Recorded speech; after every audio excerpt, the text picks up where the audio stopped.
saya Nuring menghadirkan Ustaz Al-Habsyi pada hari Minggu tanggal 29 Mei. Ya. Sana kosong ya, berangkat ya.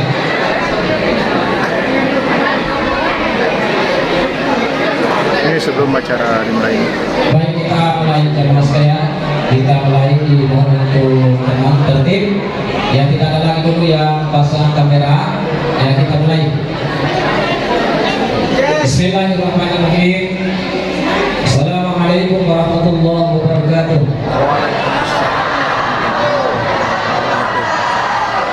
Alhamdulillahirabbil alamin wa bihi nasta'inu ala umuri dunya waddin. Wassalatu wassalamu ala asyrafil anbiya'i wal mursalin sayyidina Muhammadin wa ala alihi wa ashabihi ajma'in. Yang saya hormati Bapak Camat Kupon, yang saya hormati Bapak Perusahaan Agama dan seluruh tokoh masyarakat yang tidak sempat saya sebut satu persatu, dan khusus kepada Habib yang sudah ada di depan kita bersama. Puji syukur kita panjatkan kepada Allah Subhanahu wa taala, karena pada sore hari ini kita masih diberikan nikmat oleh Allah sehingga kita bisa mengikuti acara safari dakwah bersama Habib Ahmad Al-Habsyi.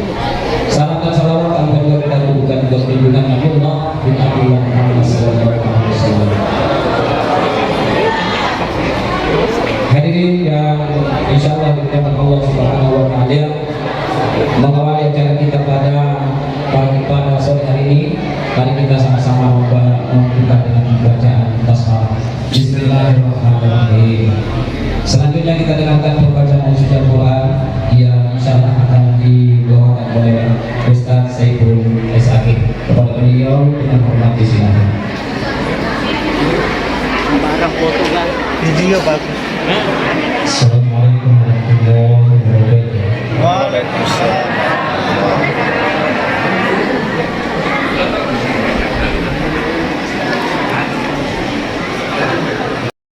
Camat Kupon kepada Bapak Gunawan Poismo SPMP dengan hormat disilakan.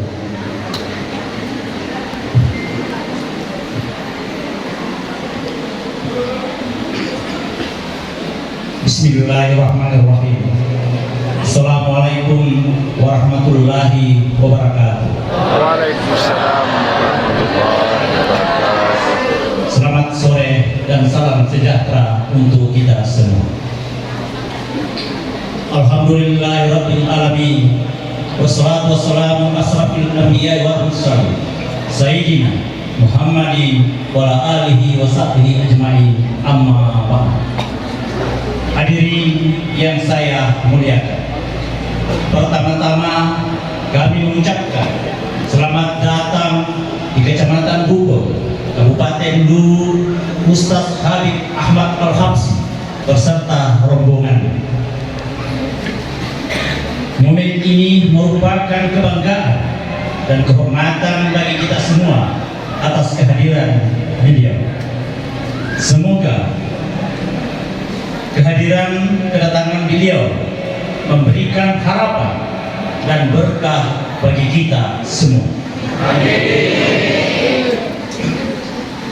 Serta semoga Bupon beserta masyarakatnya memberi kesan tersendiri bagi Ustaz dan rombongan. Namun sebelum acara ini kami tutup, atas nama masyarakat akan menyumbangkan sedikit bait pantun untuk Ustaz dan rombongan. Mohon isi Ustaz. Pantunnya anu kapan? Panwar. Baiklah Ustaz. Ikan patin, ikan sidap, dua ikan yang hidup di kali. Selamat datang wahai Pak Ustaz. Semoga berkah dan memberkahi kami. Sekian, akhiri dengan ucapan wabillahi taufiq wal hidayah. Assalamualaikum warahmatullahi wabarakatuh. Waalaikumsalam warahmatullahi wabarakatuh. Terima kasih Bapak Camat Kupon. Selanjutnya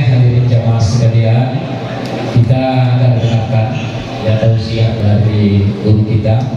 Dan sebelum itu ada bantu menindih udangnya bawa kawanan. Ustaz datang kami senang, Ustaz ceramah kami dengarkan. Kepada guru kita Ustaz Ahmad Habib Al-Absi dengan hormat dipersilakan.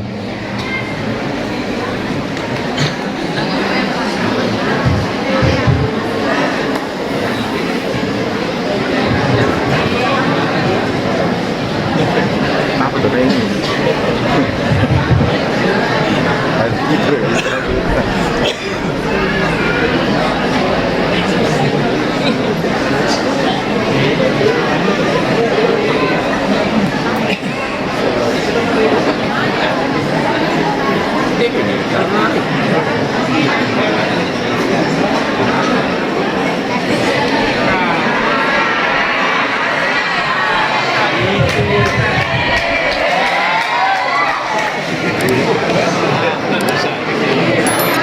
Bismillahirrahmanirrahim. Assalamualaikum warahmatullahi wabarakatuh.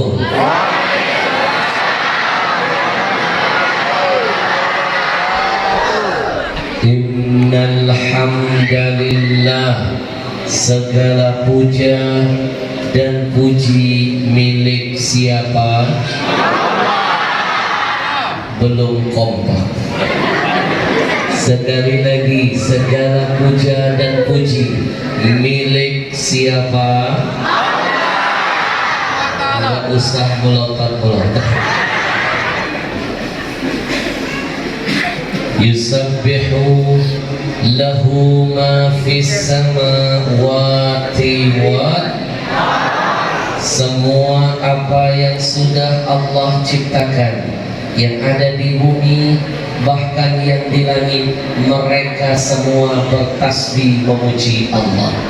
Kalau yang di langit saja tahu diri, mau bertasbih, mau memuji Allah, pertanyaan saya, apa enggak malu kita yang numpang di bumi ini tapi malas betul bertasbih kepada Allah? Emang kita siapa? Hello. Kalimat ini saya karang biar sindiran buat orang yang gak tahu malu dengan Allah. Emang kita siapa? Yang kompak ya nanti ya. Yang kompak nanti bantu saya. Bapak Ibu coba lihat pohon-pohon yang ada di luar. Ketika pohon daunnya bergerak, sebenarnya pohon pun sedang bertasbih memuji Allah. Bapak Ibu coba dengarkan ketika ada burung berkicau, sebenarnya burung itu sedang bertasbih kepada Allah. Bahkan ketika angin berhembus, angin sebenarnya sedang bertasbih kepada Allah. Kalau mereka saja masih mau bertasbih, apa enggak malu kita manusia, makhluk yang lebih sempurna dari makhluk Allah lainnya, tapi malas bertasbih kepada Allah. Emang kita siapa? Kok jadi begini? Biar Allah berkahi kampung kita, biar Allah jaga kita dari berbagai macam wabah, biar Allah hindarkan kita dari musibah. Saya ajak berzikir dulu sama-sama. Mau? 50 orang. Sekali lagi mau? Kayak terpaksa. Bapak Ibu, saya punya teman sudah 3 kali disuntik vaksin. Dia tidak menemukan ketenangan, masih dihantui ketakutan. Saya sudah ajarkan kunci untuk bisa mendapatkan ketenangan jiwa dan hati ada dalam Quran. Ala bizikri bizikrillah tatma'innul qulub. Hanya dengan berzikir kepada Allah hati pasti tenang, jiwa pasti tentram. Maka vaksin jiwamu dengan zikir kepada Allah Tuhanmu. Tonga betul ya? Tonga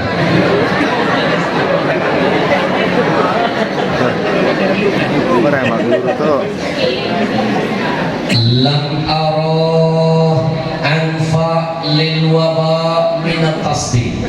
Kata Imam Syafi'i, aku tidak melihat ada satu zikir, ada satu bacaan yang dahsyat yang mampu menyelamatkan kita dari bala wabah. Salah satunya zikir itu adalah kalimat tasbih. Siapa yang ingin selamat dari berbagai macam musibah, bala, wabah, dekatkan dirimu dengan Allah. Vaksin jiwamu dengan zikir. Kalau saya ajak zikir dulu mau? Subhanallah walhamdulillah wa la ilaha Allahu akbar wa la haula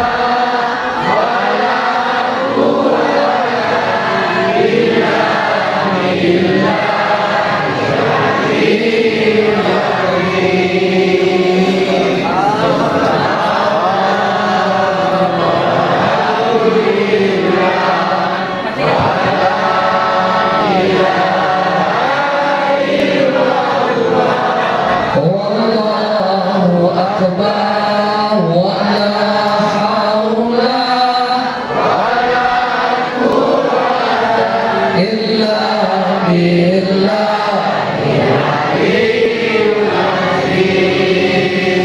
Kalau ada yang bertanya mana dalilnya zikir berjamaah itu ada di zaman Nabi, bid'ah, bid'ah, bid'ah. Tidak ada zikir berjamaah di zaman Nabi. Saya ajarkan jawabannya. Dari zaman Nabi zikir berjamaah sudah ada. Fakta yang pertama, Nabi sering jadi imam, sahabat jadi makmum. Ketika Nabi jadi imam, Nabi baca surah Al-Fatihah. Saya bacakan ujungnya saja. Siratal ladzina an'amta 'alaihim ghairil maghdubi 'alaihim waladdallin.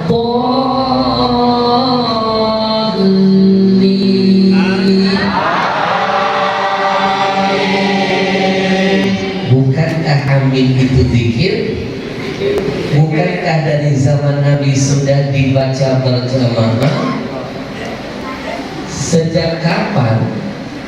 Maaf Bapak Ibu, zikir itu sudah ada dari zaman Nabi berjamaah. Jadi kalau ada yang masih meragukan, berarti ngajinya belum tuntas. Betul? Bu, Ya, amin adalah zikir. Saya belum menemukan satu hadis pun amin dijawab gak berjamaah. Kapan selesainya sholat? Tona? Habib, amin bukan zikir. Kalau begitu saya siapkan bantahannya. Kalau amin bukan termasuk zikir, maka mana mungkin itu jadi amalan para malaikat? Karena malaikat itu gak pernah maksiat. La ya'sunallah, gak pernah maksiat. Kerjaannya zikir, zikir, zikir, ibadah. Dan salah satu amalia malaikat sering betul mengaminkan doa kita. Doa salah satu yang sering diaminkan oleh malaikat doa apa? Ketika ada yang berdoa, mengangkat tangan, mendoakan saudaranya tanpa sepengetahuan dia, malaikat langsung berkata amin, amin, amin. Semoga engkau mendapatkan apa yang kau mintakan dari Allah buat saudara-saudara. Mana mungkin bukan zikir kalau itu sampai dilakukan malaikat. Tahu nggak? Jadi mohon maaf kalau ada yang nggak suka saya ngajak jamaah zikir berjamaah lalu bilang bid'ah, jangan salahkan saya. Saya punya dalil lebih kuat dari mereka. Betul? Yang kedua, kalau ada yang bilang zikir berjamaah itu tidak ada di zaman Nabi, dalil kedua, Nabi pernah haji dan umroh bersama para sahabat. Lalu dalam perjalanan haji umroh Nabi baca talbiyah. Saya mau tanya, talbiyah itu isinya zikir bukan? Dari zaman dulu sudah berjamaah. Bahkan sampai sekarang orang haji umroh baca talbiyah berjamaah. Labbaik Allahumma labbaik, labbaik la syarika laka labbaik, innal hamda wan ni'mata laka wal mulk la syarika. Dari zaman Nabi zikir berjamaah sudah ada. Jadi jangan lagi bilang zikir berjamaah itu tidak pernah ada di zaman Nabi. Tahu nggak? Masih nggak cukup saya kasih bantahan 2, saya tambah bonus. Habib dilawan. Saya paling nggak suka orang dikit-dikit bid'ah, dikit-dikit bid'ah, dikit-dikit bid'ah. Kalau nggak suka dengan amalan kita, jangan mengkafirkan dan membid'ahkan. Silahkan Anda tidak suka zikir, tapi jangan jadi penghalang bagi saya untuk mengajak ulama, mengajak umat berzikir berjamaah. Betul? Dalil ketiga, zaman Nabi zikir berjamaah sudah ada. Bapak Ibu, Nabi pernah perang bersama sahabat melawan musuh-musuh Allah. Dalam kondisi perang, seringkali jumlah pasukan Nabi lebih sedikit jumlahnya. Jumlah lawan 10 kali lebih banyak. Contoh perang Badar. Nabi cerdas, Nabi paham sifat manusia, lihat lawan lebih banyak, belum perang biasanya kalah mental. Betul? Nabi bakar semangat para pejuang biar nggak kalah mental, biar nggak gemetar, biar nggak gentar meskipun musuh lebih banyak. Dengan cara apa Nabi bakar semangat mereka? Dengan teriakan takbir dalam setiap kali perang. Begitu takbir diteriakan, gemuruh seluruh pejuang menjawab dengan berjamaah. Bukankah takbir itu zikir? Dari zaman Nabi sudah diteriakan berjamaah. Takbir! Allahu Akbar. Takbir! Allahu Akbar. Yang sedikit terasa banyak, suara takbir di bawah angin, lawan yang malah gemetar, menganggap jumlah muslim seperti lebih banyak dari mereka. Bapak Ibu, itu sebabnya Indonesia bisa merdeka. Salah satunya dengan zikir berjamaah yang diteriakkan oleh para pejuang mengusir Belanda. Mana mungkin Pak Bambu Runcing bisa menang lawan meriam Belanda? Bukan meriam Belina. Kalau bukan karena berkah adanya zikir berjamaah. Tolong. Subhanallah walhamdulillah.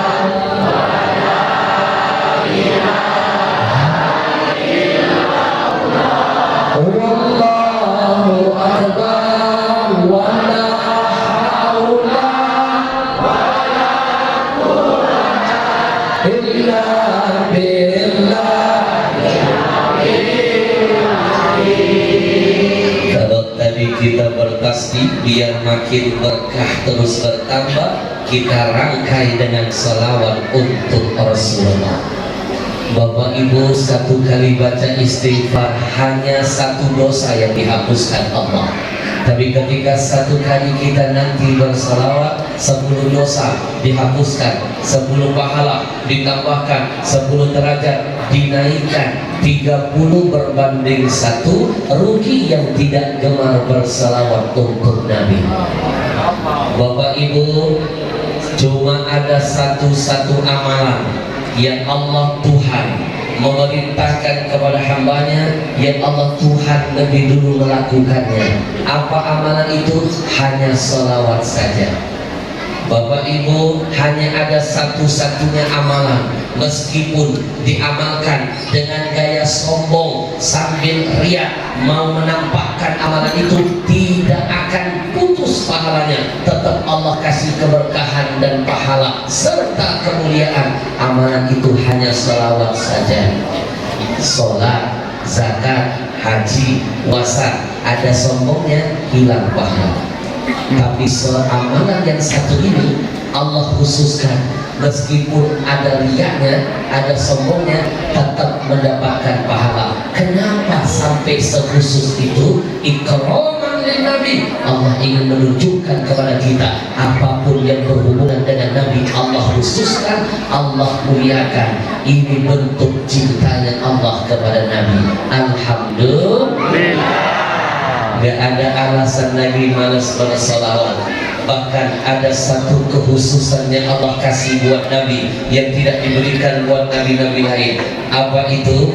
Allah ciptakan malaikat khusus keliling di dunia ini mencari orang-orang yang menggerakkan mulutnya bersalawat kepada Nabi.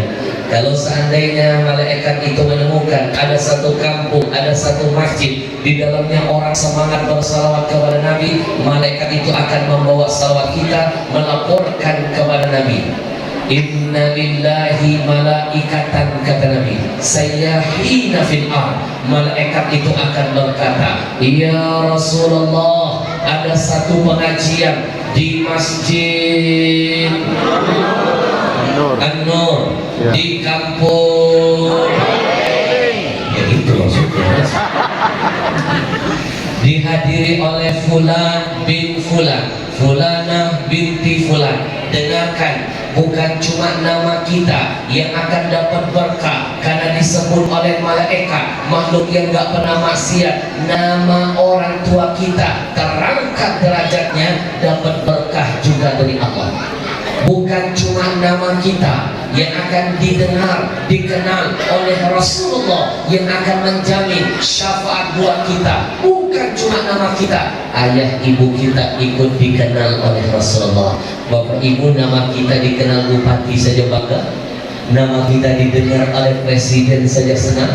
Lalu bagaimana ketika nama kita hari ini dikenal, didengar oleh orang yang paling mulia di muka bumi Allah ini? Maka yang bersalawat, kata guru saya, dia sedang berbakti dengan orang tuanya. Secara tidak langsung dia mengangkat derajat orang tuanya. Mungkin hari ini ayah ibunya sedang menangis di dalam kuburnya, berkat salawat anaknya dapat syafaat, diangkat derajat dan kemuliaannya.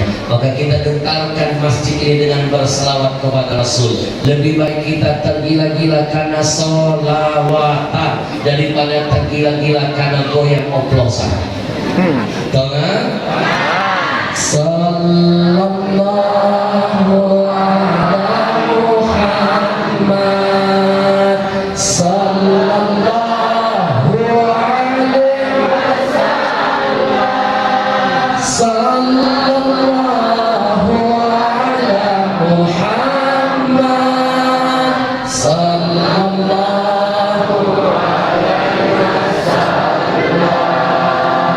Izinkan saya memberikan salam penghormatan kepada semua para alim ulama, para guru, para ustaz, para ustazah. Mohon maaf kalau saya tidak bisa menyebut satu persatu. Percayalah, di hati saya ada rasa cinta untuk semuanya. Kita doakan dulu yuk para ulama-ulama kita yang masih hidup. Mudah-mudahan Allah sehatkan badannya. Amin. Panjangkan umurnya. Amin. Kuatkan Allah imannya. Dijaga Allah semangat istiqamahnya. Dilindungi Allah dari berbagai macam fitnah dunia. Amin ya rabbal alamin. Jangan malas-malas menjawab amin, amin, amin setiap mendengar doa kebaikan dari mulut siapapun. Ad-da'i wal mu'ammin syarikani fil ajr. Orang yang berdoa dan yang ikut mengaminkan dapat pahala yang sama dari Allah, akan dapat berkah yang sama dari Allah. Ketika nanti yang berdoa, doanya diijabah oleh Allah, yang ikut mengaminkan dapat pahala dan keberkahan yang sama. Terlambat.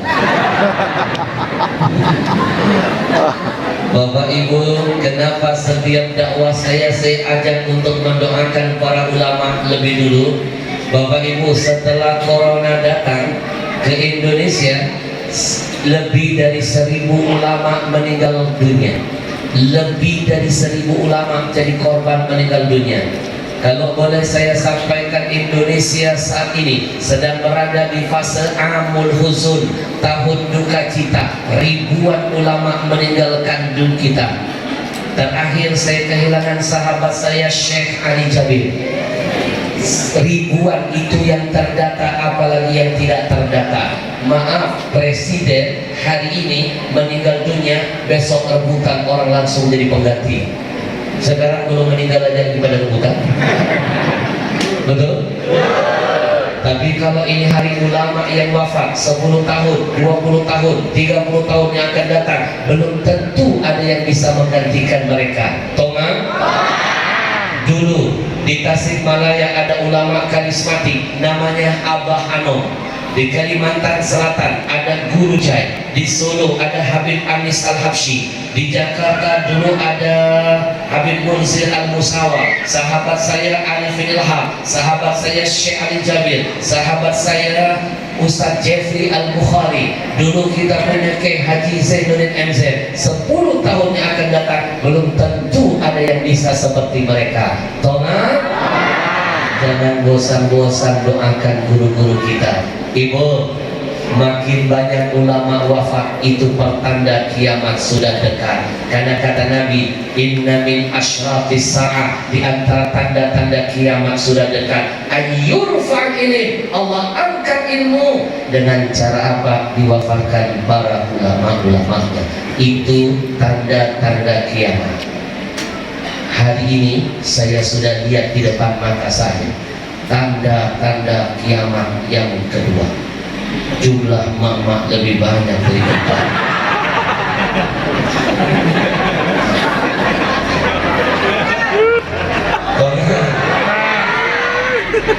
Sebelah sana mama, sebelah sana mama, sebelah sini mama. Nampak kita seperti kautan 13. Di sana mama, nampak di sana seperti terhimpit. Yang ngomong bukan saya, Nabi. Kata Nabi, tanda-tanda kiamat yang selanjutnya, ayyakillar rijal, jumlah lelaki lebih sedikit, wa yaksuran nisa, jumlah perempuan lebih banyak. Menandakan bahwa Nabi kita itu betul-betul apa yang keluar dari mulut Nabi petunjuk dari Allah. 1400 tahun yang lalu Nabi sudah memprediksi nanti jumlah perempuan lebih banyak dari laki-laki. Sekarang terbukti. Tonga?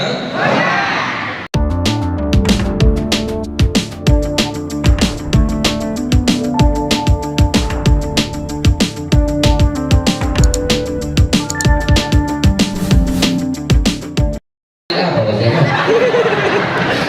Muaneh. Kalau yang perempuan Baine. Itu bukan Baine, Pak Henol.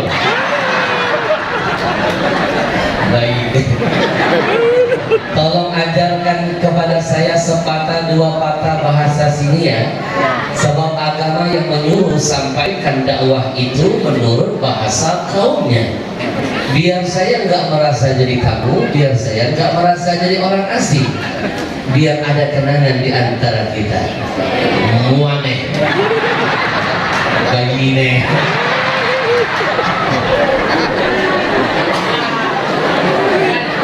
Di antara tanda-tanda kiamat sudah dekat kata Nabi, ayatillar rijal, jumlah muaneh lebih sedikit, wa yaksuran nisa, jumlah baine lebih banyak. Benar? yakin dekat betul dengan kiamat, dekat betul dengan kiamat. Nabi kasih bocoran lagi. Tahu nggak perbandingannya berapa laki berapa perempuan? Kalau sudah dekat betul kata Nabi, hatta takuna li khamsina imra'atan al-qayyimul wahid. Nanti kalau sudah dekat dengan kiamat, jumlahnya perbandingannya 50 orang bayyine, 1 orang mu'aneh. Mohon maaf. Mohon maaf. Terjadi perang ya. Ke laki-lakinya 1 ke, laki-laki 1, perempuannya 50 ke, kakek sanggup.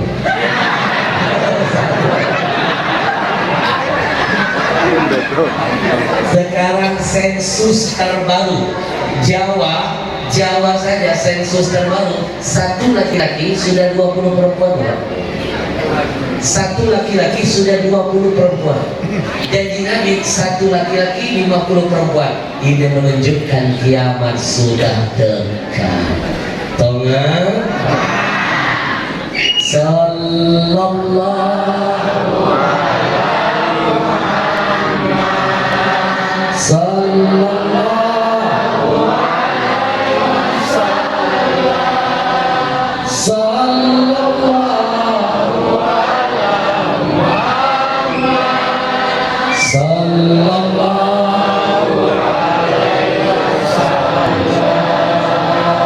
Alhamdulillah, corona sudah berlalu. Kita sudah letih dengan ujian yang namanya corona. Kangen rasanya pengen ngumpul-ngumpul begini, betul?